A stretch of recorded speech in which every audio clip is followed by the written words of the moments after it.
High বন্ধুরা, অন্য কোনো রেসিপি নিয়ে আবার চলে এলাম। আমি আজকে বানাতে চলেছি মুগ ডাল দিয়ে চাল কুমড়োর ছেচকি।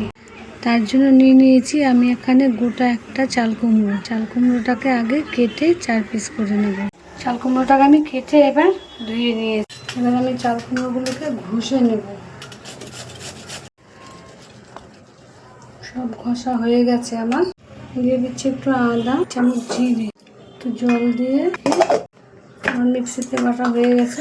আমি এখানে নিয়ে নিচ্ছি ছোট্ট কাপের হাফ কাপ মুগ ডাল। একটু মুগ ডালটা ধুয়ে নেব। গ্যাসে কড়া বসিয়ে দিয়ে চামচ ঘি দিচ্ছি, তেজপাতা একটা, শুকনো লঙ্কা একটা, গরম মশলা দিয়ে দিচ্ছি, গোটা জিরে। মুগ ডালটা একটু ভেজে নেবো।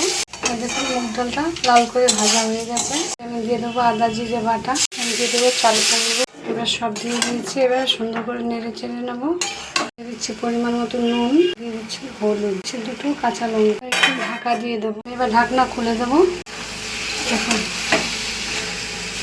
এখানে দিয়ে দিচ্ছি কিছুটা চিনি। একদম সহজ একটা রান্না। আমি নামিয়ে দেবো। আমি নামিয়ে দিচ্ছি।